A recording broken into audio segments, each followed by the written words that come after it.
Hello my dear student, welcome back to our channel Rajput scam study. Myself Santosh Chauhan. Student, आज के इस video में हम आप सभी को बताने वाले हैं क्लास 12th केमिस्ट्री, जो कि हमारा चैप्टर 1 है बिलियन, जिसे हम इंग्लिश में सॉल्यूशन कहते हैं। ये चैप्टर 1 हमारा है बिलियन। जो बिलियन चैप्टर है, इस चैप्टर से हम कुछ महत्वपूर्ण टॉपिक को इस वीडियो में आप सभी को बताने वाले हैं, जो आप सभी के बोर्ड एग्जाम 2025 के लिए बहुत ही इम्पोर्टेंट हैं। तो इस जो आपका चैप्टर है बिलियन, इस चैप्टर से जो आपके टॉपिक हैं, इसके जो फार्मूले हैं और जो आपके डिफिनेशन यानी कि परिभाषाएं जो हैं, ये बहुत ही इम्पोर्टेंट हैं। आप सभी बोर्ड एग्जाम में कई बार ये पूछे जाते हैं और इस पर जो न्यूमेरिकल पूछे जाते हैं बहुत ज़्यादा पूछे जाते हैं। तो वीडियो को लास्ट तक देखिएगा और चैनल पर नए हो चैनल को सब्सक्राइब कर लीजिएगा। तो चलिए देखते हैं। तो जैसा कि हमारा पहला टॉपिक है बिलियन चैप्टर से मोलरता। तो मोलरता किसे कहते हैं? पहला नंबर हमारा सवाल आता है, मोलरता किसे कहते हैं? तो देखिए, किसी बिलियन के 1 लीटर में घुले विलेय के मोलों की संख्या को बिलियन की मोलरता कहते हैं। इसे यम से प्रदर्शित करते हैं, कैपिटल यम से। तो देखिए, कोई बिलियन है, चित्र से हम आपको समझाते हैं।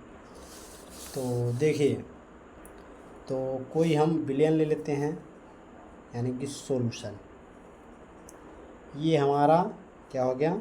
बिलियन हो गया, यानी कि सॉल्यूशन। क्या है? सॉल्यूशन। जो 1 लीटर में क्या है? घुला है। 1 लीटर में घुला है।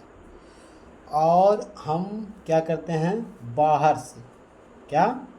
बाहर से इस बिलियन में बाहर से कोई हम, यहाँ से देखिए पदार्थ, कोई बाहर से पदार्थ हम क्या कर रहे हैं? इसमें घोल रहे हैं। ये पदार्थ कोई घोल रहे हैं। जो घोल रहे हैं ये आप क्या है? आपका विलेय है। देखिए, जिसकी कम मात्रा होती है वो विलेय होता है, और जिसकी ज़्यादा मात्रा होती है वो क्या है? आ जाता है का विलायक। विलायक मान लीजिए 1 लीटर इसमें जल है, ये आपका विलायक हो गया। और पदार्थ जो है आपका चीनी मान लीजिए, वो आपका विलेय है। तो 1 लीटर जो आपका जल है, इसमें विलेय पदार्थ में घोलने पर घुल जाता है, उसकी मोलों की संख्या को क्या कहते हैं? बिलियन की मोलरता कहते हैं। आई होप कि आप सभी को समझ में आ गया होगा। तो चलिए देखते हैं मोलरता का जो फार्मूला है। मोलरता का फार्मूला आप सभी यहाँ पर देख लीजिए। मोलरता बराबर होता है विलेय के मोलों की संख्या।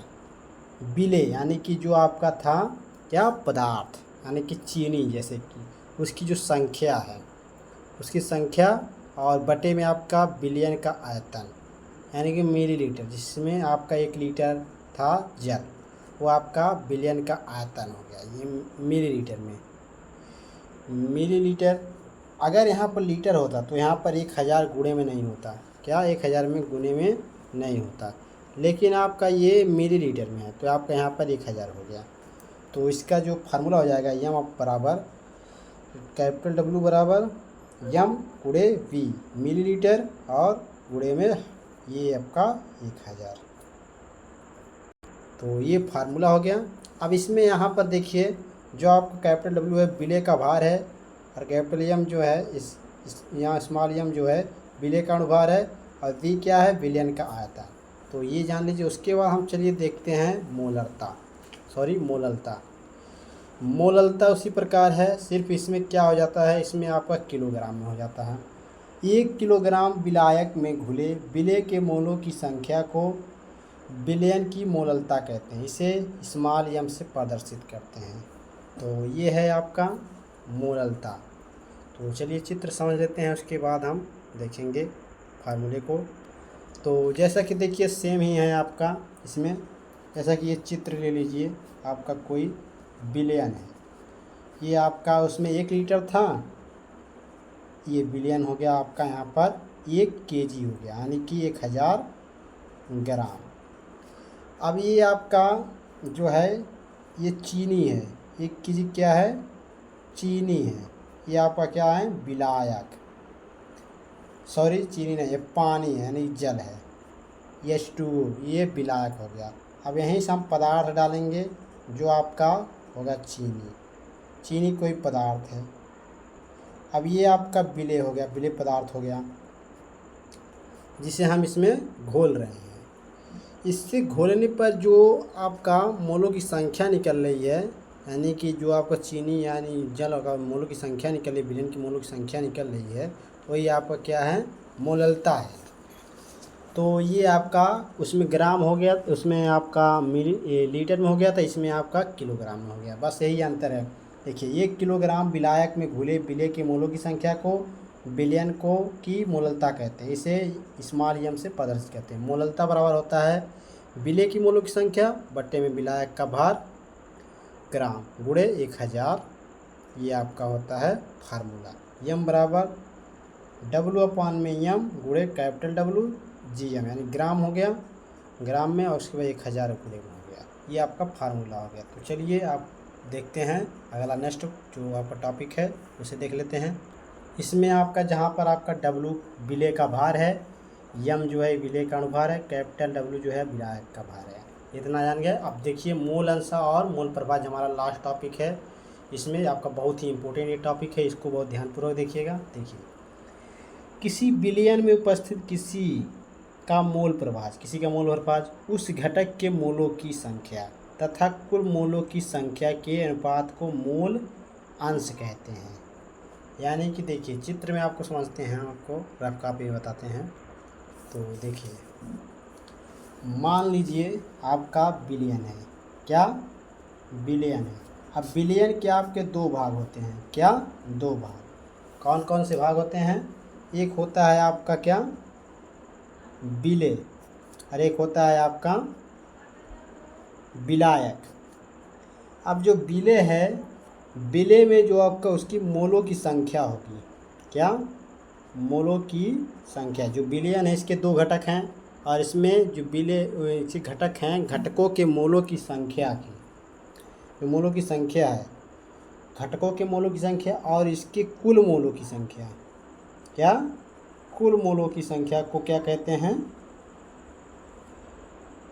कुल मोलों की संख्या को मोल अंश या मोल प्रभाज कहते हैं।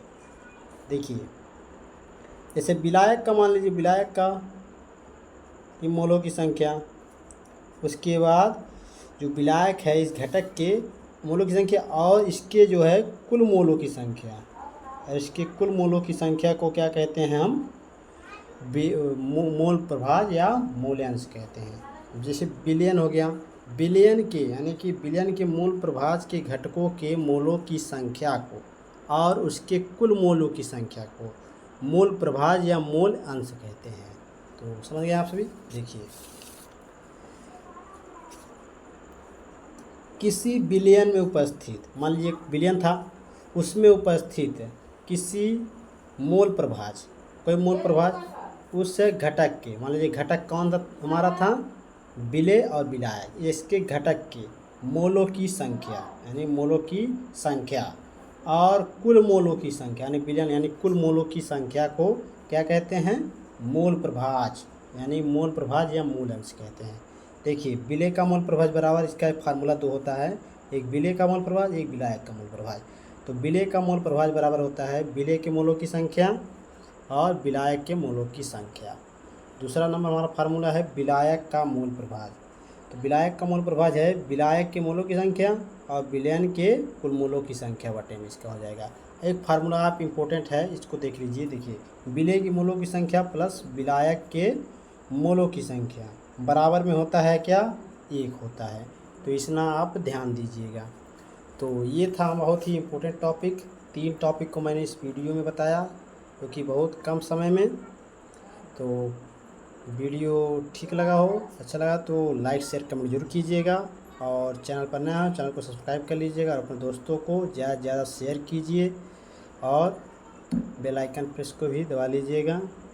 तो कमेंट बॉक्स में एक प्यारा सा लिखकर कुछ भेजिए। तो चलिए मिलते हैं आप सभी से नेक्स्ट वीडियो में नेक्स्ट टॉपिक के साथ। धन्यवाद।